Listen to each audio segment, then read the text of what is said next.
देखो लिखा है, पहला क्वेश्चन दे रहा है केस लो ये, बोल रहा है Ram hmm. Employed in Mumbai promise to pay 8,000 per month to his wife Sunita. Ram Mumbai में जॉब करता है, वो अपनी वाइफ को प्रॉमिस किया है कि वो उसको 8,000 पर महीना देगा, और वो दिल्ली में रहती है उसकी wife. On receiving information that is become unfaithful to him, जब उसको पता चला वो उसको मतलब बदमाशी कर रही है उसके साथ उसकी वाइफ, राम उसको 8,000 देने से रुक गया, राम देना बंद कर दिया। तो सुनीता इस बात के लिए केस हाँ, करना चाहती है। क्या बताओ, इंडियन कॉन्ट्रैक्ट एक्ट के हिसाब से सुनीता केस कर पाएगी? केस तो कर पाएगी। नहीं कर पाएगी, सोशल एग्रीमेंट है ना। हस्बैंड वाइफ को बोला हम तुमको 8,000 महीना देंगे, डाइवोर्स थोड़ी नहीं है। डाइवोर्स वाला मैटर में वो होता है ना, डाइवोर्स शादी नहीं के बाद होगा, हाँ देंगे तो हाँ। केस कर सकते हैं। यहाँ डाइवोर्स थोड़ी हम्म। ना हुआ है, यहाँ तो हाँ, डाइवोर्स सोशल नहीं होगा, एग्रीमेंट है, तो यहाँ पे केस नहीं कर पाएगी वो। हाँ। ठीक है, यहाँ पे पार्टी लॉ लॉ इसको एनफोर्सिबल नहीं कर सकता। हम्म। ये सोशल एग्रीमेंट है, सोशल। ठीक है, ये लीगली बाइंडिंग नहीं है। हाँ अब सर। नेक्स्ट है, पहले बताया यहाँ पे ई कॉन्ट्रैक्ट क्या होता है, एक शॉर्ट नोट पूछा है। ई कॉन्ट्रैक्ट मतलब ऑनलाइन जो कॉन्ट्रैक्ट होता है, जो पेपर हम्म। बेस्ड नहीं है, मतलब जिसपे कोई पेपर वर्क नहीं है, ऑनलाइन है सब कुछ, इलेक्ट्रॉनिक हाँ। फॉर्म में है। हम्म। ठीक है, तो ताकि स्पीड काम हो, कन्वीनियंटली काम हो और एफिशिएंसी के साथ काम हो, इसलिए लोग ऑनलाइन करता है आजकल। ठीक है, हाँ। Online transaction, whole transaction complete in seconds, ये ज्ञान दिया है। ऑनलाइन ट्रांजेक्शन है, जल्दी खत्म हो जाता है। इलेक्ट्रॉनिकल तुम्हारे पास प्रूफ भी रहता है उसका डिजिटली, तुम उसमें डिजिटल सिग्नेचर अटैक करके काम कर सकते हो। Hmm. Sufficient is not sufficient to address all the issues. हर कॉन्ट्रैक्ट ऑनलाइन कॉन्ट्रैक्ट नहीं हो सकता, हम्म। बहुत सारा कॉन्ट्रैक्ट ऑफलाइन होना पड़ेगा। ऑनलाइन कॉन्ट्रैक्ट में आईटी एक्ट 2000 काम करता है, इसमें इसका सारा रूल फॉलो होता है। उसको इलेक्ट्रॉनिकली ऑथेंटिकेट करना पड़ता है, मतलब ऑनलाइन सिग्नेचर वगैरह होना चाहिए उस पर। हम्म। और जो कॉन्ट्रैक्ट का एसेंशियल एलिमेंट है वो तो सारा होना ही चाहिए, कि क्या बोलते हैं, फ्री कंसेंट है, पार्टी कैपेबल है, वो सब तो होना ही चाहिए। तो ज्ञान था, फालतू का शॉर्ट नोट था। Next I discuss the essential element of a valid contract. एक वैलिड कॉन्ट्रैक्ट किसको बोलेंगे? पहला बात तो जहां पे एग्रीमेंट हो। एग्रीमेंट मतलब हम्म। दो पार्टी लीगली, लीगल इंटेंशन के साथ एक दूसरे से रिश्ता बना रहे हैं। ठीक है, हाँ। एग्रीमेंट मतलब proper offer and proper acceptance हो, जहां दोनों पार्टी लीगल रिलेशनशिप बनाने के इंटेंशन से एक साथ आए हो। दोनों पार्टी कैपेबल हो कॉन्ट्रैक्ट करने के लिए, मतलब कोई माइनर नहीं हो, कोई अनसाउंड माइंड नहीं हो, कोई डिस्क्वालीफाइड बाय लॉ नहीं हो। हम्म। पार्टी को कंसिडरेशन होना चाहिए एक दूसरे से, मतलब तुमको हम भी कुछ दे, हमको भी तुम कुछ दो, तभी कॉन्ट्रैक्ट होगा। फ्री कंसेंट होना चाहिए, बिना दबाव के कॉन्ट्रैक्ट किया। एग्रीमेंट लॉफुल होना चाहिए, कोई इलीगल आइटम का डीलिंग का बात नहीं हो रहा है यहाँ पे। जो लीगली वैलिड हो वैसा ही चीजों का डील होना चाहिए। हाँ सर। और कॉन्ट्रैक्ट सर्टेन होना चाहिए, अनसर्टेन नहीं। 200-300 पीस लेंगे, 12-15 रुपया दाम है, ऐसे नहीं, क्या 12 या 15, 200 की 300, सर्टेनिटी होना चाहिए। पूरा और सर्टेनिटी, परफॉर्मेंस हाँ। करना पॉसिबल होना चाहिए। हम तुमको आसमान से तारा तोड़ के ला देंगे, तुमको 2 लाख रुपया देना, ये पॉसिबल ही नहीं है परफॉर्म होना, तो ये कॉन्ट्रैक्ट वॉइड नहीं है, वैलिड नहीं है। और जिसको लॉ हाँ। वॉइड नहीं बोला हो, बहुत सारे ऐसे कॉन्ट्रैक्ट है जिनको लॉ एक्सप्रेसली बोल देता है ये अलाउड नहीं होगा, हम्म। वैसा है तो फिर वो वैलिड कॉन्ट्रैक्ट नहीं होगा। तो ये सब एलिमेंट जिस कॉन्ट्रैक्ट में होंगे उसको वैलिड कॉन्ट्रैक्ट बोलते हैं। हाँ। नेक्स्ट बोला difference between offer and invitation to offer. Offer मतलब हम तुमको बोल रहे हैं मेरे पास ये सामान है, तुम लोगे क्या? हम तुमको अपना विलिंगनेस बता रहे हैं कि मेरे पास ये सामान है, तुम लोगे क्या, इस सोच के साथ कि तुम उसको हाँ या ना बोलोगे। हम्म। लेकिन इनविटेशन टू ऑफर में हम तुमको इनवाइट कर रहे हैं कि तुम आके हमको ऑफर दो कि तुमको ये चाहिए। हम तुमको ऑफर नहीं कर रहे कि मेरे पास देवराज एक घर है, तुम लेगा क्या। हम हम्म। जा रहे हैं कि तुम हम तुमको इनवाइट किया है कि तुम आओ और हमको ऑफर दो कि नीरज सर आपके पास घर है, हमको बेचेंगे क्या। जैसे ऑक्शन वाला कॉन्ट्रैक्ट, ऑक्शन क्या है, हाँ। इनविटेशन टू ऑफर है कि तुम आओ और हाँ। बिडिंग करो, और बिडिंग के बाद देखा जाएगा तुमको मिलेगा कि नहीं। हम्म। एक और बेस्ट एग्जांपल, तुम नॉर्मल दुकान में जाते हो वो ऑफर है, क्योंकि वो तुमको निकाल के सामान दिखाता है खुद हाँ। दुकानदार, तो वो तुमको हम्म। ऑफर कर रहा है ये रहा शर्ट 500 रुपया का, लेना है तो बोलिए। लेकिन यही हाँ। तुम जब मॉल में जाते हो जहां पे डिस्प्ले में सामान लगा हुआ है, वो इनविटेशन टू हाँ। ऑफर है कि तुम आओ डिस्प्ले से सामान लो, काउंटर पे जाके बोलो हमको ये चाहिए। Display to offer. ओके। वो हो गया इनविटेशन टू ऑफर। हम्म। तो ऑफर का प्रॉपर डेफिनेशन है कॉन्ट्रैक्ट में, इनविटेशन टू का कोई प्रॉपर डेफिनेशन नहीं है। Offer when okay. Accepted become agreement, जैसे ही तुम मेरे ऑफर को एक्सेप्ट कर लिया वो एग्रीमेंट बन गया। हाँ। लेकिन इनविटेशन को तुम अभी मेरा एक्सेप्ट किया, तुम हमको ऑफर देगा, तुम्हारा ऑफर को हम हाँ बोलेंगे तब वो एग्रीमेंट बनेगा। हम्म। मतलब तुरंत इनविटेशन को एक्सेप्ट करते ही वो ऑफर नहीं बन, एग्रीमेंट नहीं बन जाएगा, है ना। और जैसे यहाँ पे हाँ। एग्जांपल भी दिया कि will you purchase my motor bike for 15,000, और तुम उसको हाँ बोल दिया, ये ऑफर है। लेकिन हाँ। यहाँ पे बोला डिस्प्ले में गुड्स लगा हुआ है, मेरा वाला ही एग्जांपल, वो इनविटेशन टू ऑफर का एग्जांपल हो गया। नेक्स्ट बोला what are the various mode of revocation of offer. हम एक ऑफर को तुमको दिया, अब हम कैसे वो दिया हुआ ऑफर को कैंसिल कर सकते हैं। रिवोकेशन मतलब टेकिंग बैक द ऑफर। हम अपना ऑफर को लैप्स कर दिया कि देवराज हम तुमको जो ऑफर दिया था उसको कैंसिल मान लिया भाई, नहीं करेंगे वो काम अपने। पहले हम तुमको बोला देवराज मेरा एक फ्लैट है, खरीदेगा क्या, और अब हम तुमको बोल रहे देवराज हम जो तुमको ऑफर दे रहे हैं ना फ्लैट खरीदने का, छोड़ दे भाई, वो काम नहीं होगा। कैंसिलेशन ऑफ द ऑफर, इसको कैंसिल वर्ड नहीं बोलते, लॉ में लिखते हैं लैप्स। लैप्स। ओके। ऑफर को लैप्स कर दिया। ऑफर में लैप्स कर। तो कैसे कैसे ऑफर रिवोकेशन हो सकता है। मेरा ऑफर तुम्हारे पास पहुंचने के पहले पहले हम तुमको कम्युनिकेट कर दिया, या तुम्हारा एक्सेप्टेंस करने के पहले पहले हम तुमको कम्युनिकेट कर दिया कि भाई ऑफर मत मानना। हम तुमको लेटर भेजा देवराज मेरे पास एक गाड़ी है, खरीदेगा क्या। मेरा वो ऑफर लेटर पहुंचने के पहले पहले हम तुमको बोल दिए थे देवराज मेरा जो लेटर गया उसको रिजेक्टेड मान लिया, वो लेटर वैलिड नहीं है। कॉल करके बोल दिया भाई, मेल बोल दिया, लेटर पहुंचने के पहले पहले, या फिर लेटर तो पहुंच गया था बट तुम हाँ या ना का जवाब पोस्ट करता, हम उसके पहले पहले तुमको बोल दिए देवराज वो ऑफर कैंसिल, तब ऑफर रिवोकेट हो जाएगा। या फिर तुम मेरा ऑफर को रिजेक्ट कर दिया, ऑफर एक्सेप्ट ही नहीं किया with in the given time. हम तुमको बोला था भाई 4 दिन में जवाब दे देना, 4 दिन बीत गया है, तुमको जवाब नहीं दिया, अब वो ऑफर कैंसिल हो चुका, ऑफर कैंसिल हो जाएगा।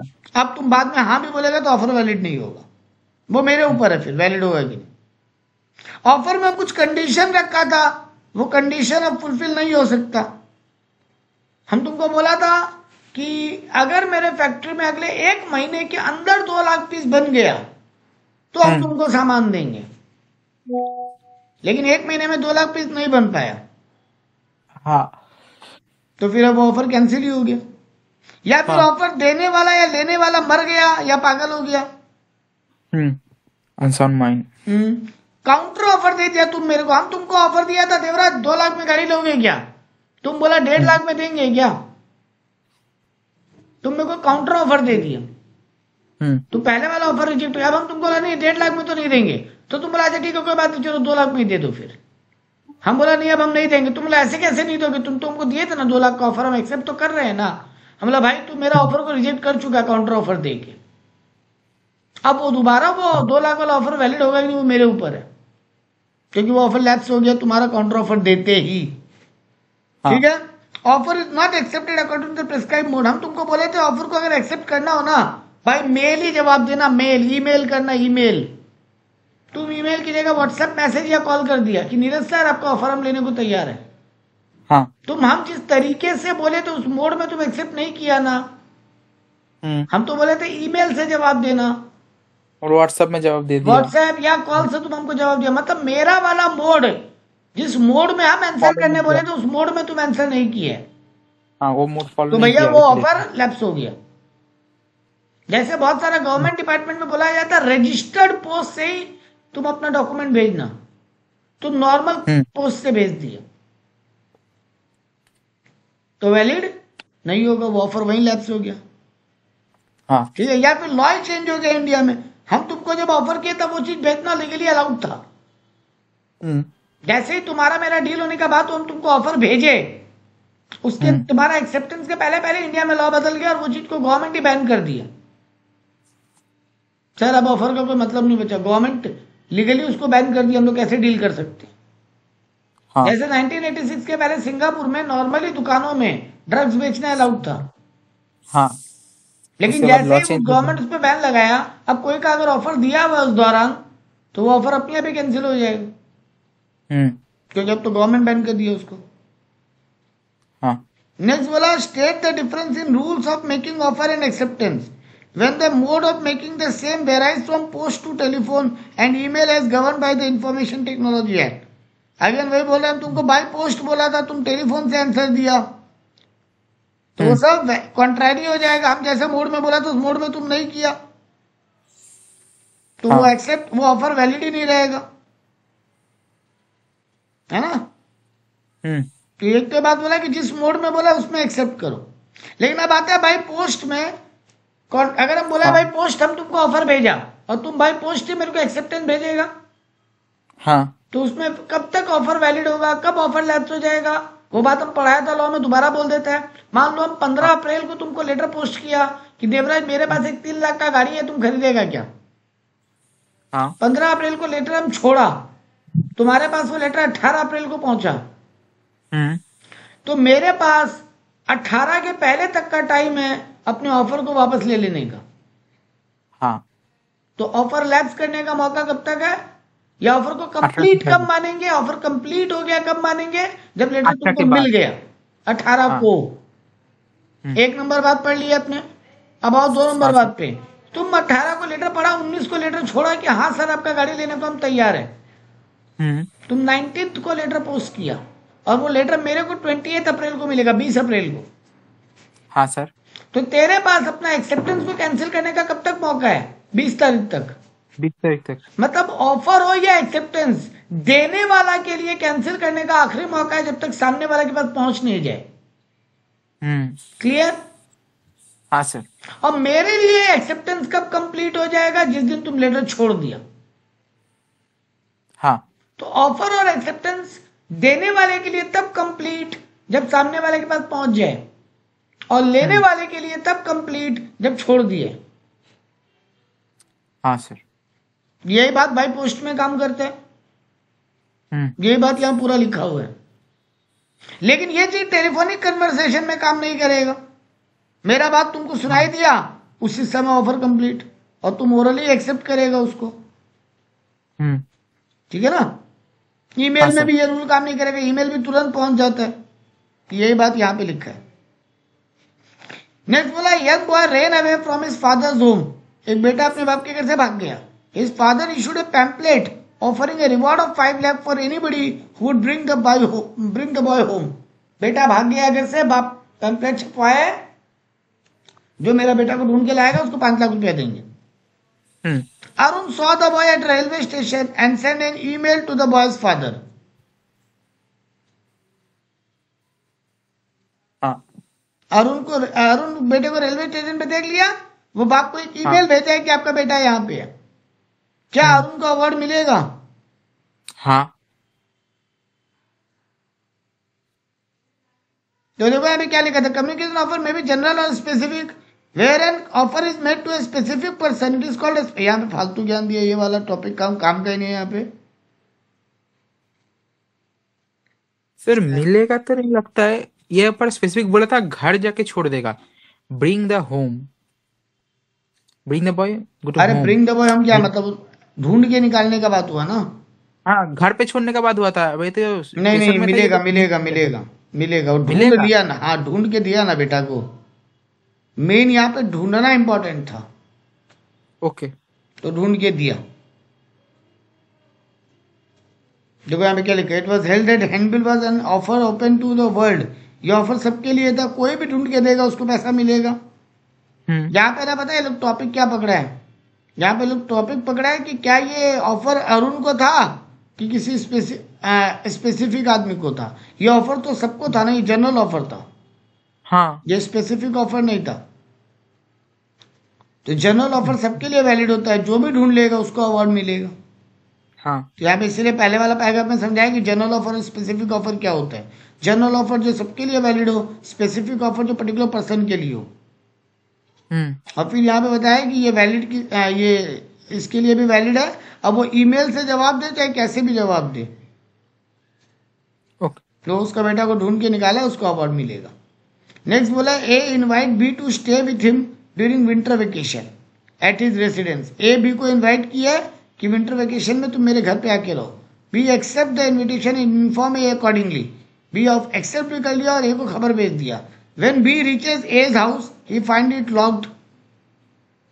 जब ए बी के घर पहुंचा, घर ताला था, उसको होटल में रुकना पड़ा। क्या बी पैसा क्लेम कर पाएगा? हाँ।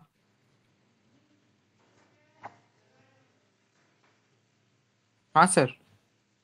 नहीं बाबू, ये सोशल कॉन्ट्रैक्ट हुआ ना, तुम मेरे घर आके रुकना, ये कोई लीगल एग्रीमेंट हुआ?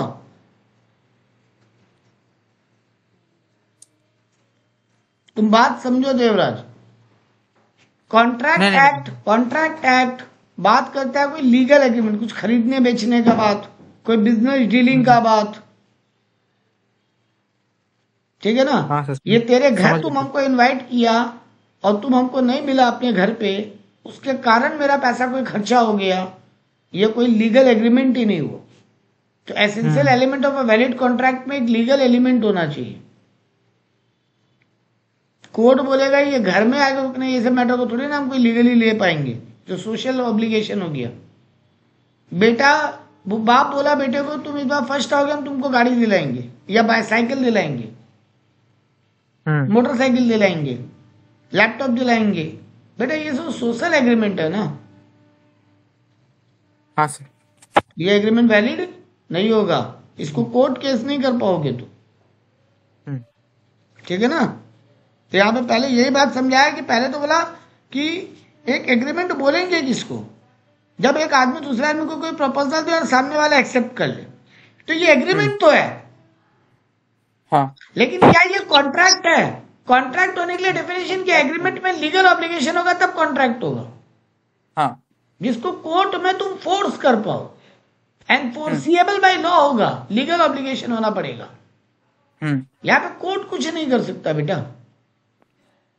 क्योंकि ये सोशल एग्रीमेंट है, ये कॉन्ट्रैक्ट नहीं बना, ये सिर्फ एग्रीमेंट बन के रहेगा, ठीक है।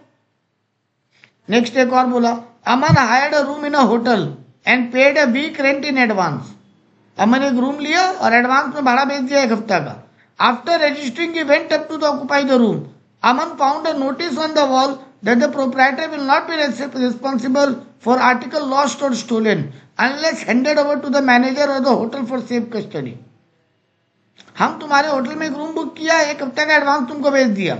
जब हम होटल पहुंचा, वहां पे एक नोटिस लगा हुआ था कि होटल वाले किसी सामान के खोने का कोई जिम्मेदारी नहीं लेंगे अनलेस तुम होटल वाले को ही कोई सामान संभालने के लिए दिए थे और वो खो जाए तो होटल वाला जिम्मेदार होगा। तुम मैनेजर को बोला था मेरा ये बैग ध्यान रखिएगा, दे के गया था उनको, और फिर बैग चोरी हो गया तो होटल वाला जिम्मेदार होगा? हाँ होगा। हाँ। लेकिन तुम बैग ऐसे कहीं पे रख के चला गया और होटल से चोरी हो गया, तो इसमें होटल वाले का क्या जिम्मेदारी है? ये बात होटल नोटिस में लिख दी है, ठीक है। अब हुआ, owing to the negligence of the hotel staff a thief gained access to the room. Hotel का स्टाफ का नेग्लिजेंसी के कारण एक चोर रूम में आ गया और वो अमन का सामान चोरी कर लिया। अब बताओ, क्या होटल वाले, होटल का जो ओनर है वो इस लॉस को पेमेंट करने के लिए लाइबल होगा? कंफ्यूजिंग लग रहा है मेरे को। हाँ, तो एग्जाम में तुमको एकदम स्ट्रेट केस थोड़ी दे देगा। हाँ, इतना स्ट्रेट केस दे देगा तो दिक्कत हो जाएगी। चोरी कर लिया अब यहाँ पे होटल में चोर घुसा है और रूम से चोरी कर लिया, तो बोलो कंपनसेशन मिलेगा? कंपनसेशन तो मिलेगा, तुम्हारा लॉजिक बोलता है ना मिलेगा। हाँ मिलेगा। मेरे को भी वही लग रहा है। चलो फाइनली आंसर पढ़ते। As per the fact given in the case the hotel has failed to brought to the notice of the Aman special term that hotel will not be responsible for article lost or stolen in hotel at the time of entering into a contract and hence hotel cannot escape its liability as special terms in contract। देखो, जब अमन hotel में room book किया तब hotel वाला लोग अमन को नहीं बताया था ये बात। एग्रीमेंट होते वक्त, कॉन्ट्रैक्ट होते वक्त होटल वाला अमन को बताया था क्या? नहीं, वो तो होटल पहुंचा तब ये नोटिस पड़ा। हाँ, ठीक है ना। तो हाँ ये सर। होटल वालों को एग्रीमेंट, जब ऑनलाइन भी बुकिंग किया, वो होटल पेमेंट भी भेजा, तो उसको लोग को एग्रीमेंट का कॉपी भेज देना चाहिए था पहले, कि देखिए हमारे यहाँ का हम्म। टर्म्स कंडीशन ये पढ़ लीजिएगा, फिर रूम बुक कीजिएगा। हम्म। ठीक है ना? हाँ सर। तो यहाँ पर वो केस कर पाएगा। हालांकि अपना ओ। पॉइंट और कुछ था, अपने को लगा था केस कर पाएगा क्योंकि होटल वाले का नेग्लिजेंसी से चोरी हुआ। हाँ। नहीं, तुम्हारा सामान का तुमको ध्यान रखना है। तुम रूम लॉक करके नहीं गया, वो तुम्हारा गलती है, हम्म। होटल वाले का नहीं। तेरे रूम में होटल में चोर घुसा, होटल वाले का गलती है, लेकिन तेरे रूम में चोर घुसा वो तो तेरा भी गलती है, क्योंकि तुम रूम लॉक नहीं किया। हम्म। क्योंकि होटल में जब तुम रूम लेते हो उसके बाद चाबी तुम्हारे पास रहता है लॉक करके जाने के लिए। हाँ सर। तो तेरे रूम से सामान चोरी हुआ, ये होटल वाले का गलती नहीं है, होटल वाला पहले ही बोल दिया था। लेकिन यहाँ प्रॉब्लम कुछ और हुआ। यहाँ ये हुआ कि एग्रीमेंट के टाइम में होटल वाला कुछ नहीं बताया था। जब वो रूम बुक कर रहा था उस समय कॉन्ट्रैक्ट हुआ, हाँ सर। उस समय होटल वाला कुछ नहीं बताया। तो जब कॉन्ट्रैक्ट हो तब सब बातें क्लियर होनी चाहिए। हम्म। जब कॉन्ट्रैक्ट होने के बाद बातों को बताने का कोई मतलब नहीं। ठीक है? हाँ। चलो next. Gamexo limited offered a reward of 10,000 by advertisement to anyone who infected influenza after using the smoke ball in the specified manner. वो एक स्मोक बॉल बेचता है, बोलता है कि मेरा स्मोक बॉल हम जैसे बताए वैसे यूज करने के बाद भी अगर तुमको कोई वायरस लग जाता है तो उसके लिए हम जिम्मेदार होगा। मतलब मेरा एक सामान है, तुम मेरे में बताए हुए तरीके से यूज करो और तुमको कुछ हो जाए तो मेरा जिम्मेदारी है। हाँ। मतलब मेरा बताया हुआ सामान अगर मेरे तरीके से यूज करोगे तो तुमको कुछ नहीं होगा। हम इस बात का चैलेंज कर रहे हैं। Upma use the smoke ball in the specified manner but still infected by the influenza. उसको वायरस फिर भी लग गया, वो स्पेसिफाइड तरीके से यूज भी की, फिर भी उसको वायरस लग गया। अब वो उस गेमिक्सो लिमिटेड से रिवॉर्ड मांग रही है। तो बताओ हाँ। यहाँ पे वो रिवॉर्ड मांग पाएगी क्या? हाँ मांग पाएगी। बिल्कुल मांग पाएगी, क्योंकि यहाँ पे ये ऑफर जनरल था, ऑफर सबके लिए था कि जो भी यूज करेगा अगर उसको कुछ हो गया तो। और यहाँ पर वो स्पेसिफाइड तरीके से यूज भी की जैसे वो बताया था। हाँ। है ना? तो उसको सारा इंफॉर्मेशन था। हाँ सर। वो वैसे यूज भी की। अब कुछ हो गया तो कंपनी का गलती है, कंपनी क्लेम देगा। चलो next. Amit son absconded. Amit का सन गायब है। He send Suresh his servant in search of the boy. वो अपने नौकर को भेजा, जाओ बेटे को ढूंढ के लाओ। Suresh has left Amit by handed bill offer to pay 5,001 to anyone finding his son. और सुरेश उस नौकर को एक बिल भी दिया, मतलब एक क्या बोलते हैं, पैम्पलेट भी दिया, जिसमें लिखा हुआ था जो मेरे बेटे को ढूंढ के लाएगा उसको 5,001 का इनाम मिलेगा। सुरेश फाउंड द सन। वो नौकर ही बेटे को ढूंढ लिया। ठीक है? और अब वो आके अपने मालिक को बोला देखो कोई और नहीं, हमें ढूंढ लिया आपका बेटा को, तो चलो मेरे को अवार्ड दो।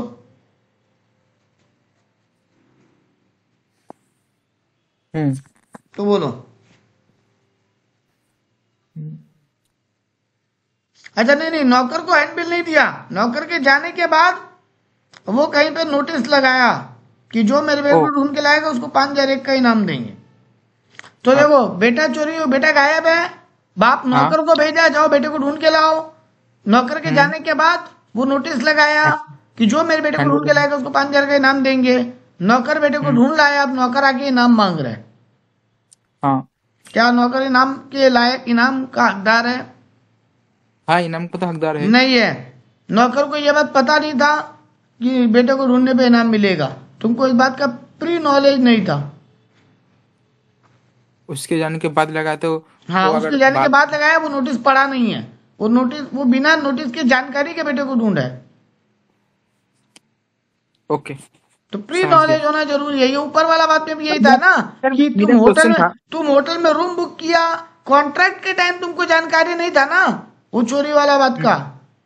हाँ हाँ यही बात यहाँ पर भी अप्लाई हो रहा है। देखो, Suresh brought the boy without the knowledge of the reward, hence can not claim the reward because he did not know about the offer. जब तुमको ऑफर पता ही नहीं था तो तुम वो ऑफर एक्सेप्ट ही नहीं किया। मतलब ऑफर और एक्सेप्टेंस में रूल है ना, तुमको ऑफर कम्युनिकेट करें, तुमको ऑफर पता हो तभी तो तुम एक्सेप्ट करोगे। अब तुम बोलो, कुछ बोल रहे थे। सर बाद में अगर रिटर्न होके उसको पता चला कि इसमें ढूंढने पे पैसा मिलेगा इतना, हम्म। तो क्लेम कर सकता है कि नहीं कर नहीं, नहीं सकता? कर सकता, नहीं कर सकता, वही तो बोल रहे हैं। ओके, वही तो बोल रहे हैं, समझ गए समझ गए। ढूंढते वक्त उसको कॉन्ट्रैक्ट पता ही नहीं था, उसको ऑफर किया ही नहीं गया उस तरीके से। हम्म। ऑफर का नॉलेज होने पे ही ऑफर एक्सेप्ट हो सकता है ना। तो यहाँ तो उसको हाँ ऑफर सर, का हाँ। नॉलेज ही नहीं था जब वो ढूंढा बेटे को। और हम्म। यही बात ऊपर भी था, वो होटल वाला रूम का केस में भी, कि जब तुम एडवांस पेमेंट किया, कॉन्ट्रैक्ट हो गया रूम बुक करने का, तब तुमको हाँ। नॉलेज नहीं था कि सामान का रखवाली हमको खुद रखना है, रूम से भी चोरी हो गया तो हम्म। तुमको नॉलेज नहीं था उस बात का। तो अब तुम केस कर सकते हैं। हाँ, हाँ वही, यही तो पड़ती है, यहाँ पर भी अब केस नहीं कर सकता इनाम के लिए। नेक्स्ट टॉपिक आ गया कंसिडरेशन। बोल रहे हैं no consideration no contract. Consideration के बिना कॉन्ट्रैक्ट नहीं होता। हाँ, ये बात सच है। Without consideration there is no contract, क्योंकि कंसिडरेशन एक वैलिड एलिमेंट है कॉन्ट्रैक्ट का, hmm. One of the valid element है। लेकिन देर आर सर्टेन एक्सेप्शन, जहां पे कंसिडरेशन नहीं हो फिर भी कॉन्ट्रैक्ट हो सकता है। तो हम्म। कंसिडरेशन का मतलब क्या? समथिंग इन रिटर्न, बदले में कुछ। हाँ सर। तो यहाँ पर बिना कंसिडरेशन के कॉन्ट्रैक्ट नहीं होता, ये बात ट्रू है, क्योंकि ये one of the valid element है। लेकिन कुछ एक्सेप्शन है, वो क्या क्या है? पहले बोला नेचुरल लव एंड अफेक्शन, तुमको हम प्यार मोहब्बत में कुछ दें, हम्म। उसके लिए बदले में कुछ नहीं भी मिले तो भी वो एग्रीमेंट वैलिड होगा। हाँ। हाँ, तुमको अपना फ्लैट गिफ्ट कर दिया, दादाजी तुम्हारे नाम पे अपना प्रॉपर्टी करके चले गए, तुम दादाजी को कुछ दिया थोड़ी ना बदले में। हम्म। एक बंगलो था या एक घर था दादाजी के नाम पे, दादा बोले ये मेरा पोता को, हम्म। वो तो नेचुरल लव एंड अफेक्शन में दिए ना, प्यार में। हाँ। तो उसके लिए बदले में पोता कुछ थोड़ी ना दिया दादा को, नहीं। तो फिर भी वो हम्म। एग्रीमेंट तो वैलिड होगा ना, पोता का घर माना जाएगा तो। हाँ सर। हाँ, तो वही बोल रहा है कि बिना कंसिडरेशन के भी यहाँ पे एग्रीमेंट वैलिड हो रहा है। तेरे लिए हम पहले कुछ किया था, तब तेरा मेरा कोई बात नहीं हुआ था कि तुम हमको बदले में कुछ देगा। तुम मेरे पास आया, सर हाँ। पढ़ा देंगे, हम बोला चलो पढ़ा देंगे। तुम बोला सर बट अभी देने के लिए कुछ नहीं, हम बोला कोई बात नहीं, ऐसे ही पढ़ लो। तुम पढ़ लिया, पढ़ लिख के तुम बड़ा आदमी बन गया। अब तुम आया, बोला ये हाँ। लीजिए सर, हम आपको एक घर या एक गाड़ी गिफ्ट करना चाहते हैं। तो तुम मेरा पुराना सर्विस जो वॉलेंटरी था, वॉलेंटरी मतलब तब मेरा तेरा कोई बात नहीं हुआ था कि बाद में तुम कब कमाएगा तो हमको दे के जाएगा, वो उधार का कॉन्ट्रैक्ट नहीं था कि बाद में पेमेंट करेंगे। हाँ। वो तो उधार हो गया ना कि अभी सामान दे दीजिए बाद में पैसा देंगे। हम्म। बट यहां था कि तुम सामान ले जाओ, बदले में कोई पैसा का बात भी नहीं हुआ ना बाद में ना अभी। बट फिर तुम बाद में खुद ही लौट के आया और बोला आप मेरे को बहुत हेल्प किए थे, आज आपके कारण हम बड़ा आदमी बने हैं, तो ये लीजिए हम आपको एक घर या गाड़ी गिफ्ट करना चाहते हैं। हम्म। तो वो कॉन्ट्रैक्ट वैलिड होगा, क्योंकि आज बदले में कुछ नहीं मिल रहा है तुमको। तुम हमको घर देगा, बदले में हम तुमको आज कोई पैसा नहीं दे रहे, नो कंसिडरेशन टुडे। हाँ। लेकिन ये भी वैलिड होता है। हाँ, वैलिड होता है, ठीक है। हाँ सर। टाइम बैरेड डेप्ट होता क्या है? कोई अपने पढ़े ना लिमिटेशन एक्ट में कि बहुत सारा मैटर में केस करने का एक टाइम लिमिट है, वो टाइम लिमिट पार हो गया तो तुम केस नहीं कर सकता। लिमिटेशन एक्ट पढ़े? हाँ। वाह। तो जनरली जैसे हम तुमको लोन वाला एग्जांपल के लिए बोलते हैं कि लोन चुकाने का जो ड्यू डेट था उस दिन हम लोन नहीं चुकाए, तो तुम मेरे पे 6 साल तक केस कर सकते हैं। हाँ सर। वहां पढ़े थे ये टॉपिक अपने, अलग अलग टाइम, अलग अलग चीज के लिए अलग अलग केस करने का टाइम पीरियड है। लोन के लिए 6 साल था, तो हम तेरे पे 6 साल में भी केस नहीं किया, 6 साल बीत गया, अब केस कर पाएगा क्या? नहीं। नहीं। तो अब हो गया मैटर खत्म, वो कॉन्ट्रैक्ट कैंसिल। लेकिन अचानक अब तेरे पास कहीं से पैसा आ गया 6 साल के बाद, हाँ। और तुमको लगा नहीं हमको पैसा मारना नहीं है किसी का, गलत बात, चलो जाओ नीरज सर का पैसा दे के आते। तो तुम आया, बोला ये लीजिए सर आपसे जो लोन लिए थे उसका पैसा। तो तुम आज मेरे को पैसा दे रहा, बदले में हम तेरे को आज कुछ दे रहे क्या? क्योंकि वो कॉन्ट्रैक्ट तो कैंसिल हो चुका है, वो कॉन्ट्रैक्ट अब वैलिड नहीं रहा। हम्म। तो तुम हमको आज मेरे को पैसा दे रहा, बदले में कुछ नहीं मिल रहा है, बट फिर भी कॉन्ट्रैक्ट वैलिड है? हाँ वैलिड है सर। हाँ। तो टाइम बैरेड डेप्ट के लिए कुछ पैसा दिया जाए विदाउट कंसिडरेशन तो भी वैलिड है। सर गिफ्ट, गिफ्ट तेरे घर में पार्टी पे हम आया, तेरे को कुछ गिफ्ट किया, सर गिफ्ट के बदले में थोड़ी ना कुछ होता है, हाँ। फिर भी वो गिफ्ट तो वैलिड है। हाँ वैलिड हाँ है। सर। अब तेरे मन में आ रहा होगा सर इसमें कॉन्ट्रैक्ट डेट का बात कहाँ आया? बेटा छोटा मोटा गिफ्ट में बात नहीं आता, बड़ा बड़ा गिफ्ट जब देते हैं ना तो रजिस्ट्री करना पड़ता है। तेरे को घर गाड़ी ये सब गिफ्ट करेंगे तो कोई तो पेपर वर्क होगा ना उसका। हर गिफ्ट का पेपर वर्क नहीं होता दुनिया में, ओके। बट बड़ी बड़ी चीजों का तो पेपर वर्क करना पड़ेगा ना। दादा अपने पोते हाँ के नाम पे फ्लैट करेगा और वो प्रॉपर्टी अगर दादा के नाम पे रजिस्टर रहा तो बाद में दिक्कत नहीं आ जाएगा पोता को बेचते वक्त। तो लीगली हमको उसके पोते के नाम पे पेपर वर्क भी तो करना पड़ेगा, है ना। हाँ सर। गाड़ी अगर हम तुमको गिफ्ट करते हैं, वो गाड़ी तो हम खरीदे तो मेरे नाम पे था, बट हमको तो हाँ। तेरे नाम पे उसका पेपर ट्रांसफर करना पड़ेगा ना, वरना बाद में तुमको पुलिस पकड़ लेगा गाड़ी का पेपर तेरे नाम पे नहीं होगा तो। हम्म। तो पॉइंट इज, जब वो लीगल एग्रीमेंट करने जाएंगे तो लॉ पूछेगा कि बिना कंसिडरेशन की चीज दिया जा रहा है, ये कैसे वैलिड होगा। हम्म। तो हम लोग बोलेंगे नहीं ये नेचुरल लव एंड अफेक्शन में एक गिफ्ट है, टाइम बैरेड डेप्ट है, इसलिए विदाउट कंसिडरेशन भी वैलिड है। हम्म। हाँ, चैरिटेबल, चैरिटी करते हैं तो बदले में कुछ मिलता है क्या? नहीं। हाँ सर, दुआएं मिलती हैं, वो उसका कोई वैलिडिटी थोड़ी नहीं है, लेकिन बदले में कोई पैसा सामान नहीं मिल रहा ना। हम एक नहीं। एनजीओ को जाके 10 कंप्यूटर गिफ्ट कर दिया, हाँ। बट वो 10 कंप्यूटर के बदले में हमको एनजीओ कोई पैसा कोई सामान दिया क्या? नहीं। फिर भी वैलिड है वो एग्रीमेंट। हाँ। हाँ, तो वही बात यहाँ बोल रहा है कि चैरिटी के लिए कंसिडरेशन होना जरूरी नहीं है।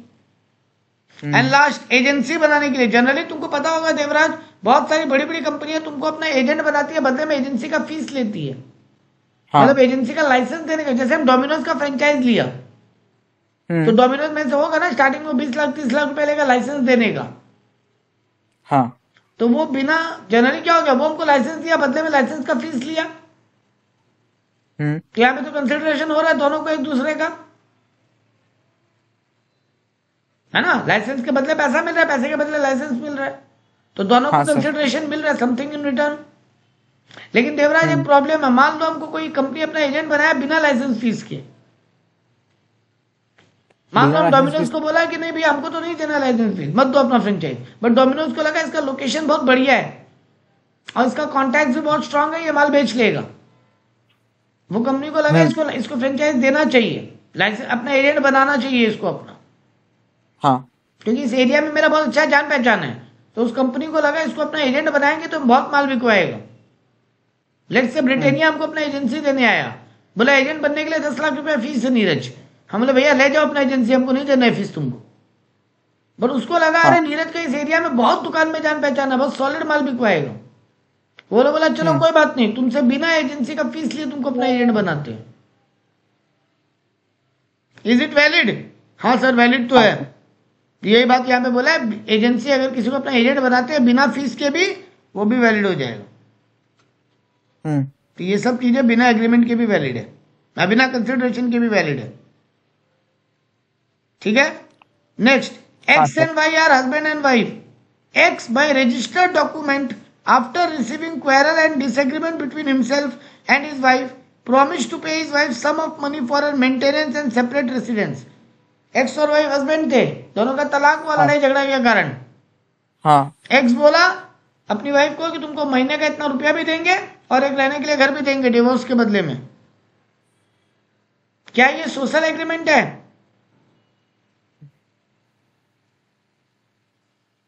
नहीं सर, ये लीगल एग्रीमेंट है, ये एनफोर्सेबल बाय लॉ होगा। वो नॉर्मल हस्बैंड वाइफ एक दूसरे को गिफ्ट देने का बात करें वो सोशल एग्रीमेंट है, वो नहीं देने पे केस नहीं हो सकता सर। लेकिन यहाँ तो डाइवोर्स का मैटर आ गया। हाँ, मैटर कोर्ट में चला गया, मैटर तो कोर्ट में चला गया, कोर्ट के थ्रू ये डील होता है ना। डाइवोर्स कोर्ट के थ्रू होता है, कोर्ट ही डिसाइड करता है कितना कॉम्पनसेशन मिलेगा वाइफ को। हाँ। वो एलुमनाई मनी। हाँ सर। हाँ, तो यहाँ पे लीगल एग्रीमेंट है सर, तो ये वैलिड तो हो गया पहला बात। दूसरा बात, यहाँ पे तो हस्बैंड वाइफ को बहुत कुछ देने का बात कर रहा है, बट वाइफ बदले में कुछ देगी क्या हस्बैंड को? नहीं। तो भी एग्रीमेंट वैलिड है कि नहीं? हाँ वैलिड तो है, मतलब विदाउट कंसिडरेशन भी वैलिडिटी है यहाँ पे। हाँ। इसको कौन से एक्सेप्शन में डालें? ये एजेंसी है? नहीं। ये चैरिटी है? नहीं। ये गिफ्ट है? नहीं। नहीं। ये कोई टाइम बैरेड डेप्ट है? नहीं। नहीं।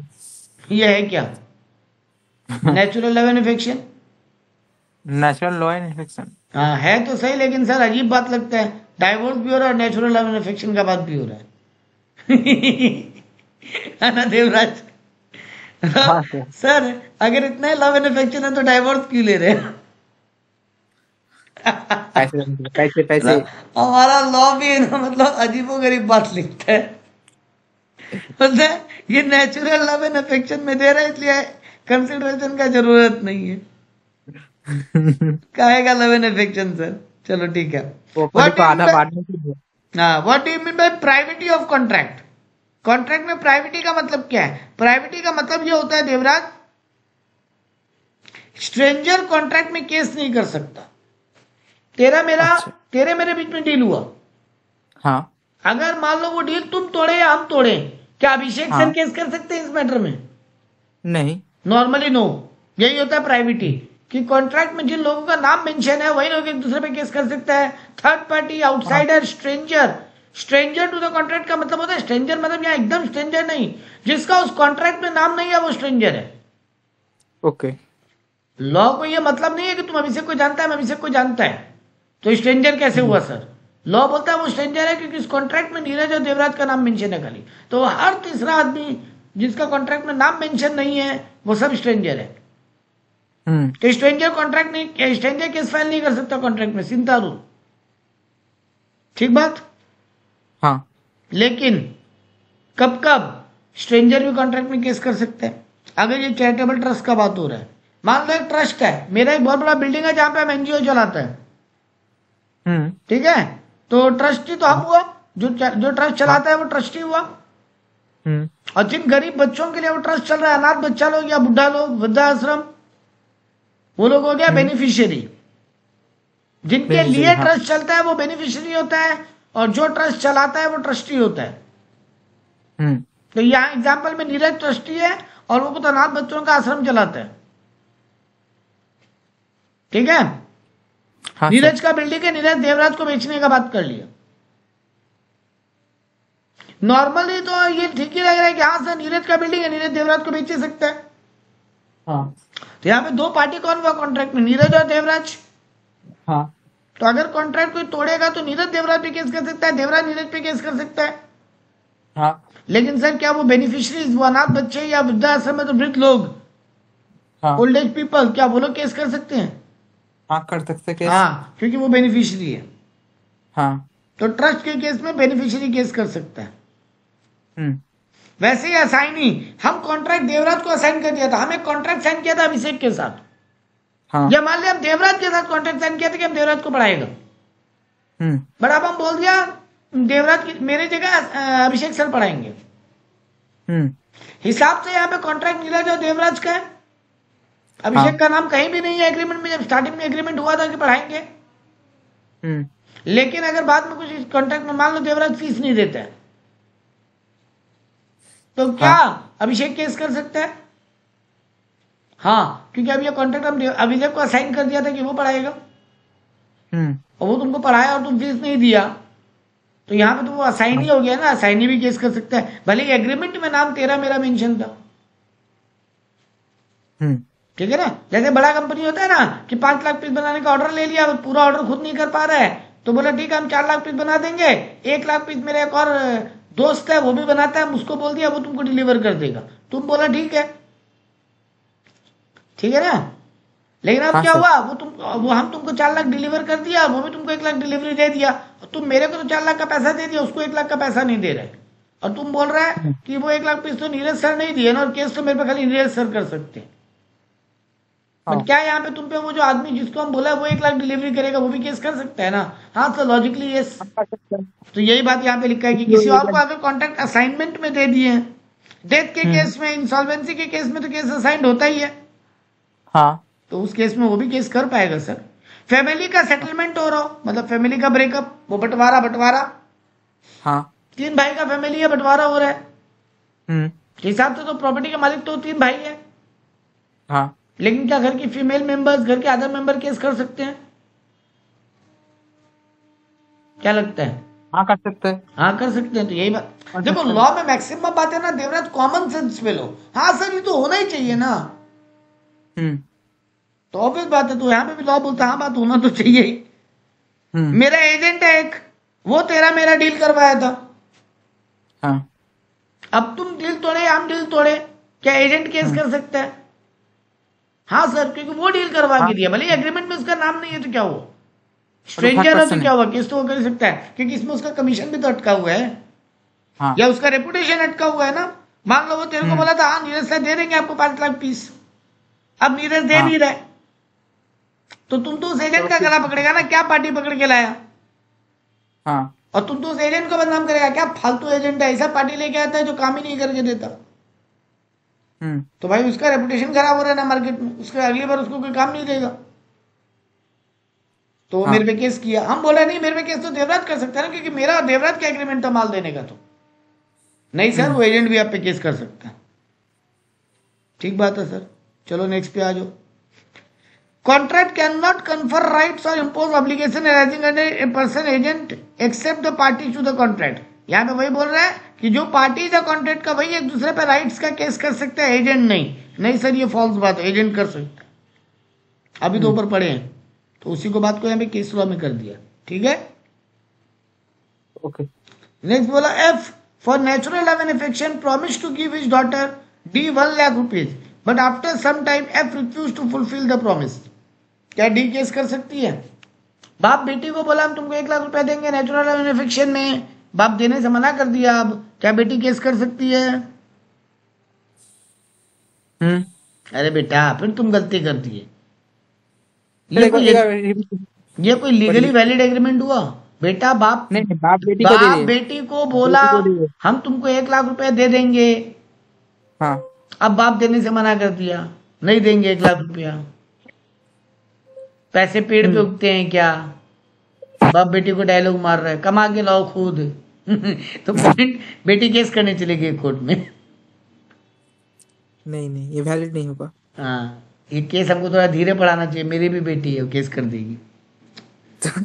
ठीक है, हम भी बोलेंगे जाओ नहीं कर सकती, नेचुरल लव ये सोशल ऑब्लिगेशन हो गया, ये कोई लीगल ऑब्लिगेशन तो हुआ नहीं, है ना? 1 लाख नहीं, पेन पेन मांगेगी, पेन नहीं हाँ वो देगा तो तो पेन आपको। मांगेगी, तो पेन के लिए केस करेगी।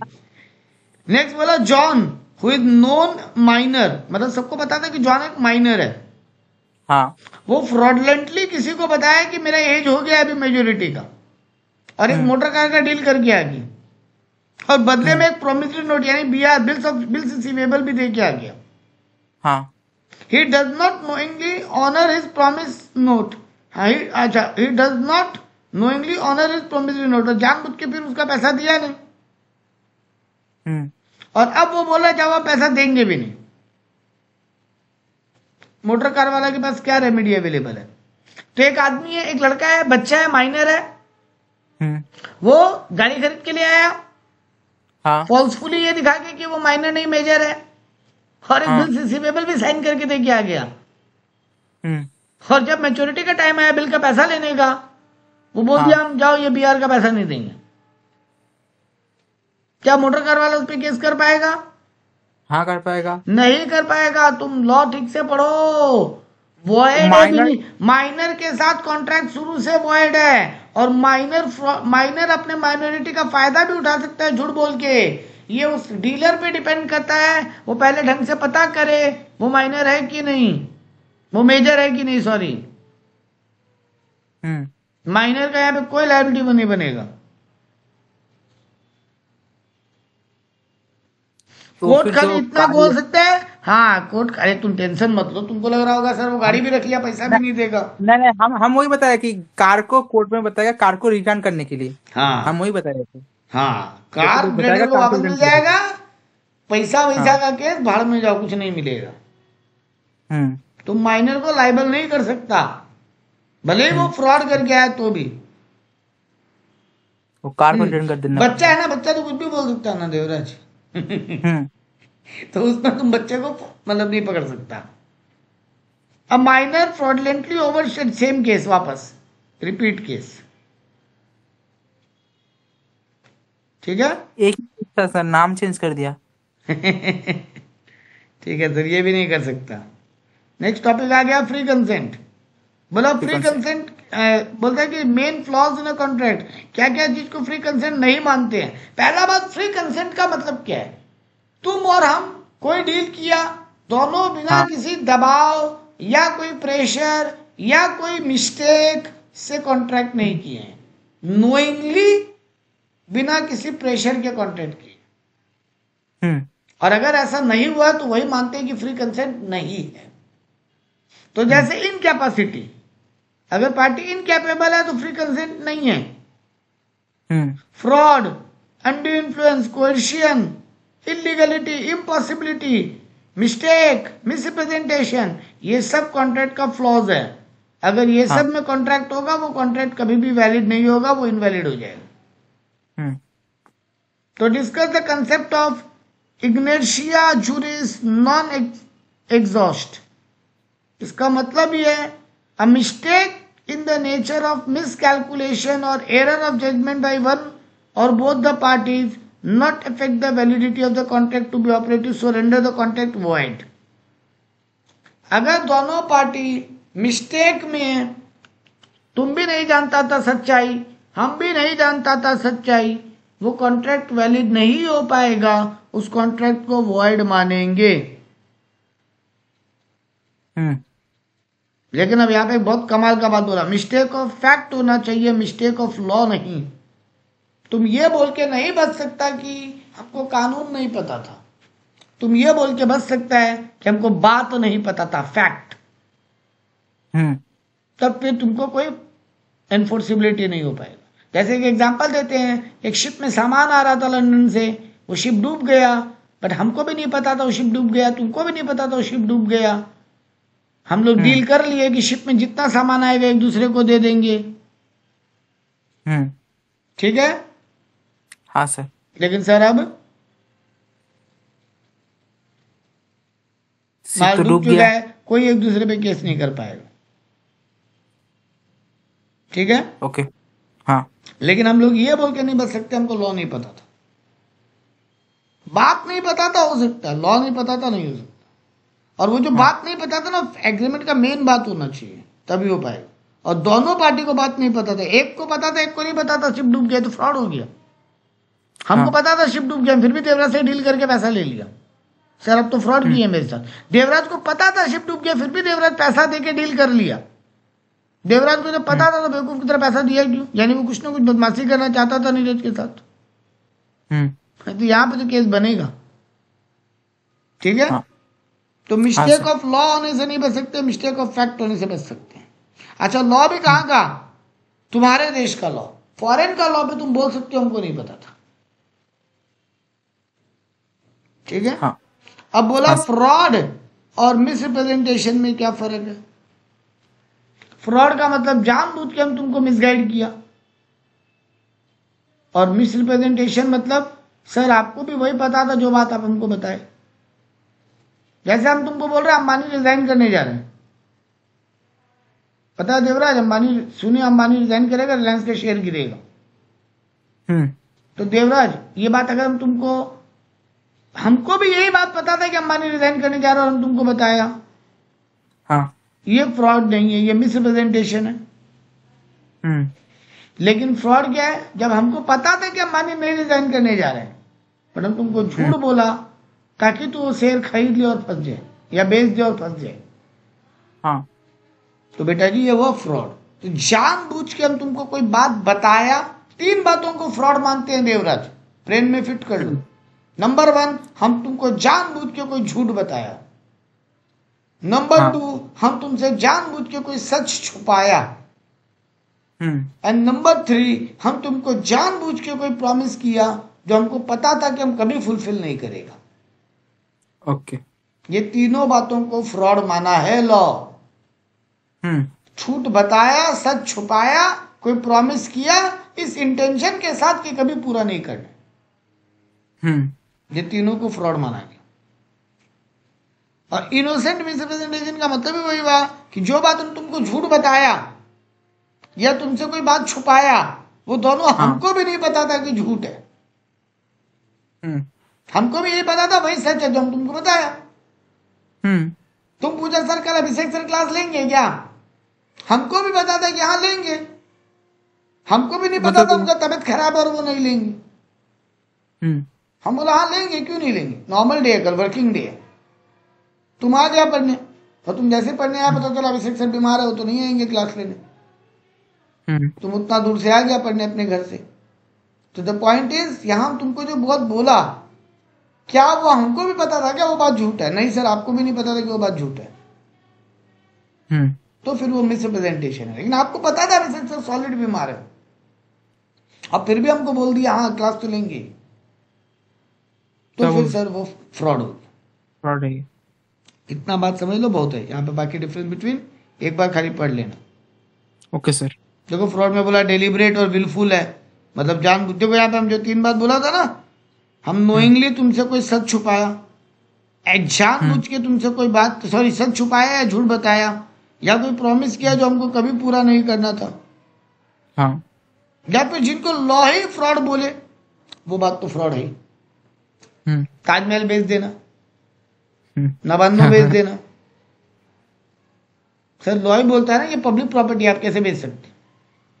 हम्म तो लॉ जिस बात को फ्रॉड बोला वो तो है ही। तो चौथा बात तो कॉमन है, 3 बात तुमको मेन याद रखना है। झूठ बोला, सच छुपाया, या प्रॉमिस किया इस इंटेंशन के साथ कि वो कभी परफॉर्म नहीं करना था। और यहाँ पे हम ऑनेस्टली बिलीव करके तुमको कोई बात बताया, या तुमसे जो बात हम छुपाया हमको भी नहीं पता था वो बात, तो छुपाया क्या होता है सर? जो बात मेरे को पता ही नहीं है और तुम हमको बोला अरे सर आप हमको ये बात बताए नहीं, हम बोले बेटा हमको भी तो नहीं पता था, तो क्या बताता तुमको? ठीक है। या हम तुमको प्रॉमिस किया था ये सोच के कि हमको तो पूरा करना ही है, बट फिर कोई कारण से पूरा नहीं हो पाया, तो वो भी सर मिसरिप्रेजेंटेशन है। ये डेलिबरेट है, हाँ ये इनोसेंट है। ठीक है ना? हाँ सर। इसमें तुम क्लेम कर पाओगे डैमेज का, इसमें तुम कोई डैमेज क्लेम नहीं कर पाओगे। हम्म बस यही मेन आंसर और कुछ नहीं। कितना नंबर पेज तक पहुंच गए अपने? आधा पहुंचने आ गए ना? हम्म यहाँ रोकते हैं, हाँ सर। नेक्स्ट क्लास में इसको कंप्लीट करते हैं।